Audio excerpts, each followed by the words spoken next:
नमस्कार, स्वागत है आपका हमारे चैनल पर। मैं हूं आपके साथ शिप्रा सैनी। महाराष्ट्र से बड़ी खबर है। महाराष्ट्र में नगर पंचायत चुनाव 2022 में बीजेपी सबसे बड़ी पार्टी बनकर उभरी है, लेकिन वहीं शिवसेना का मुख्यमंत्री महाराष्ट्र में है, लेकिन बावजूद इसके शिवसेना कहीं बीजेपी के सामने दूर दूर तक टिकती नजर नहीं आई। और अब लगातार ये चर्चाएं तेज हो गई हैं कि क्या महाराष्ट्र में बीजेपी के लिए कमबैक करने का ये सबसे अच्छा मौका है, क्योंकि जिस तरीके से लगातार चुनावी नतीजे सामने आ रहे हैं, कहीं ना कहीं वो ये साफ इशारा कर रहे हैं कि महाराष्ट्र में बीजेपी अब अपना जीत का परचम लहरा सकती है। फिर चाहे बात इन नगर पंचायत चुनाव नतीजों की जाए या इससे पहले सिंधुदुर्ग और मुंबई में हुए जिला सहकारी बैंक नतीजे, और इससे ठीक पहले नागपुर और अकोला जो विधान परिषद के नतीजे सामने आए हैं, उन पर जिस तरीके से बीजेपी ने जीत हासिल की है, वो साफ तौर पर ये इशारा कर रही है कि महाराष्ट्र में आने वाले वक्त में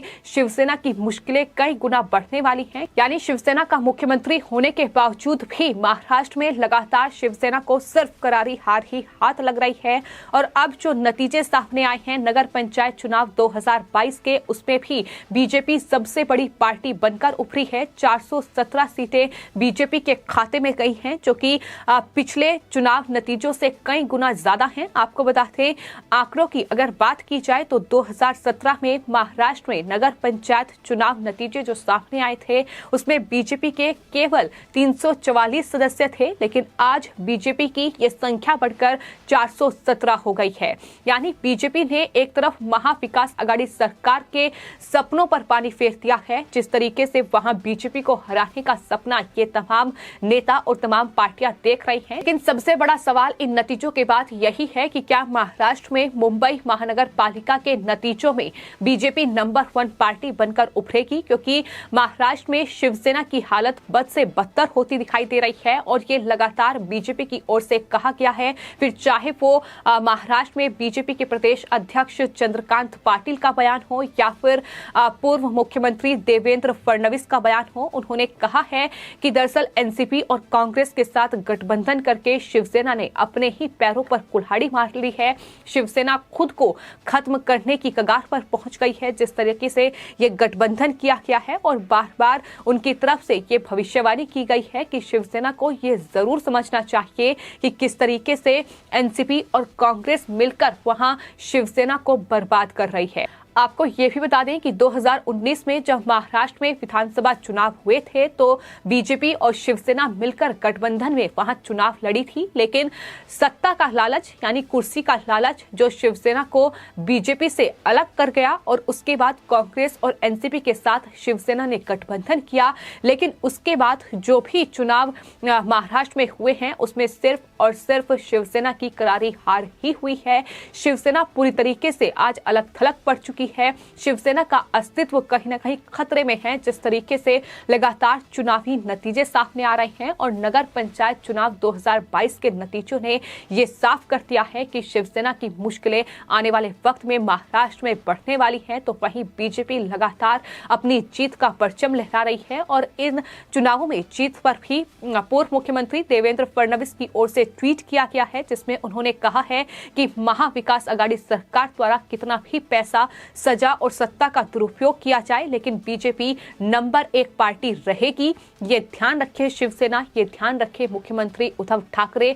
लगातार बीजेपी की ओर से इस जीत का जश्न मनाया जा रहा है, क्योंकि बीजेपी ये बखूबी तरीके से जानती है कि नगर पंचायत चुनाव 2022 के ये नतीजे मुंबई महानगर पालिका चुनाव में अहम भूमिका निभाएंगे। और ये हम सब जानते हैं कि किस तरीके से मुंबई महानगर पालिका में लंबे वक्त से शिवसेना का कब्जा रहा है, शिवसेना का वहां शासन रहा है, और बीएमसी में हुए घोटाले इस बात की गवाही दे रहे हैं कि कहीं ना कहीं महाराष्ट्र की जनता सत्ता परिवर्तन चाहती है, क्योंकि मराठाओं का अपमान लगातार अब शिवसेना कर रही है। जब से कांग्रेस पार्टी और एनसीपी के साथ गठबंधन किया है, शिवसेना की जो खुद की छवि थी पार्टी की, यानी हिंदुत्व की छवि, उसे कहीं ना कहीं शिवसेना ने धूमिल कर दिया है। और कांग्रेस एनसीपी के साथ मिलकर तुष्टीकरण की राजनीति कर रही है। अल्पसंख्यक वोट बैंक के लिए लगातार लगातार तमाम हथकंडे जो हैं वो शिवसेना अपना रही है, जो कहीं ना कहीं मराठी लोगों को रास नहीं आ रहा है। और यही बीजेपी लगातार दावा कर रही है कि इस बार मुंबई महानगर पालिका का चुनाव,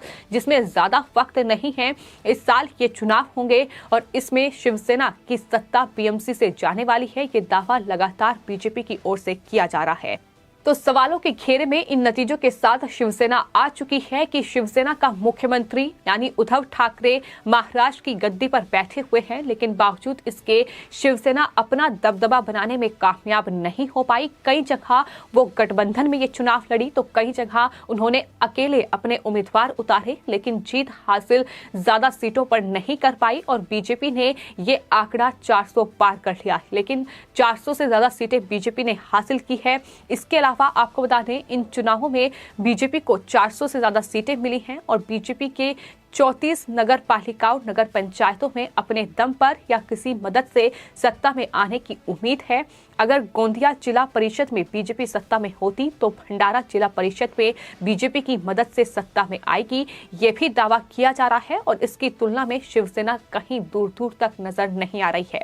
फिलहाल आपको बता दें, विदर्भ में भी शिवसेना अच्छा प्रदर्शन नहीं कर पाई। गोंदिया जिला परिषद में शिवसेना खाता भी नहीं खोल पाई है और इस जिला परिषद में प्रमुख संगठन को 3 सीटें मिली हैं, लेकिन शिवसेना को एक भी सीट हासिल नहीं हुई है। गोंदिया में सबसे ज्यादा सीटें जीतकर बीजेपी नंबर 1 पार्टी बन गई है।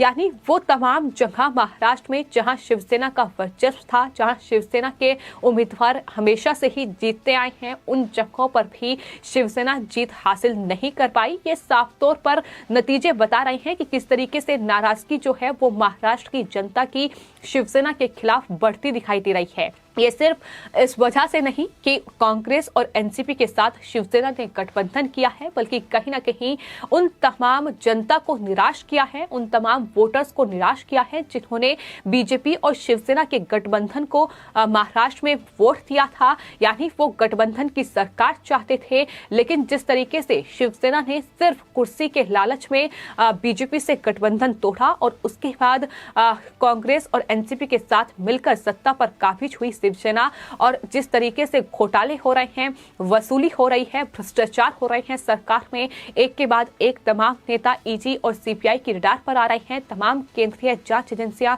महाराष्ट्र में इन तमाम नेताओं और उनके रिश्तेदारों पर नकेल कस रही है। एक के बाद एक बड़े घोटाले जिनका पर्दाफाश हो रहा है। ये तमाम चीजें हैं जो महाराष्ट्र में कहीं ना कहीं जनता को समझ में आ रही हैं और जनता अब उसका हिसाब किताब करेगी। ये लगातार बीजेपी की ओर से कहा गया है और कहीं ना कहीं जिस तरीके से मुंबई पुलिस का भी इस्तेमाल महाराष्ट्र में महाविकास आघाड़ी सरकार की ओर से लगातार किया जा रहा है, जिस तरीके से केंद्रीय मंत्री की गिरफ्तारी मुंबई पुलिस का इस्तेमाल करते हुई तमाम जो बीजेपी के नेता हैं उन पर आपराधिक मामले दर्ज किए जा रहे हैं मुंबई पुलिस का इस्तेमाल करते हुए। ये तमाम चीजें हैं जिनका आकलन आने वाले वक्त में महाराष्ट्र की जनता करेगी और हो सकता है कि शिवसेना जो अब तक बीजेपी के साथ मिलकर वहां सत्ता पर काबिज हो सकती थी, लेकिन आने वाले वक्त में ये मुख्यमंत्री की कुर्सी भी उद्धव ठाकरे के हाथों से फिसल जाए और ये भी हो सकता है कि बीजेपी महाराष्ट्र में एक अच्छे मार्जिन से कमबैक करे,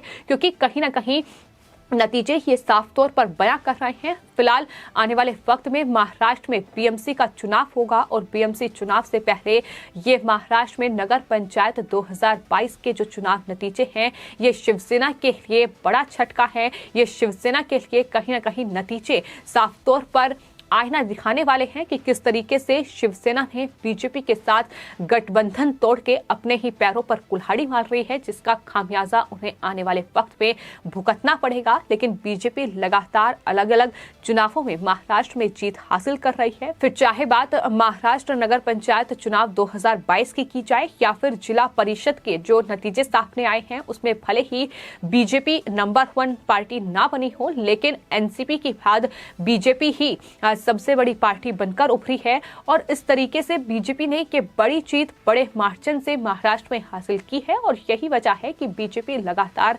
जीत का जश्न मना रही है, तो वहीं शिवसेना लगातार कटघरे में है। लेकिन अभी चर्चाएं महाराष्ट्र में तेज हैं कि क्या ये चुनाव नतीजे ये साफ इशारा कर रहे हैं कि बीजेपी महाराष्ट्र में कमबैक करने जा रही है। आपको ये भी बता दें कि 2019 में जो चुनावी नतीजे सामने आए थे विधानसभा चुनाव के, उसमें भी बीजेपी सबसे बड़ी पार्टी बनकर उभरी थी और उसके बाद शिवसेना और एनसीपी और कांग्रेस पार्टी थी। लेकिन बहुमत क्योंकि बीजेपी को हासिल नहीं हुआ था, इसलिए वो सरकार नहीं बना पाई और यही वजह है कि इस तरीके से शिवसेना ने कांग्रेस और एनसीपी के साथ मिलकर ये गठबंधन की सरकार बनाई और बीजेपी को सत्ता से बाहर किया। लेकिन आज महाराष्ट्र में कहीं ना कहीं महाराष्ट्र की जनता जो वोट दे रही है, जो मतदान कर रही है, उससे साफ तौर पर समझ में आ रहा है कि आने वाले वक्त में महाविकास आघाड़ी और खास तौर पर शिवसेना की मुश्किलें बढ़ने वाली हैं।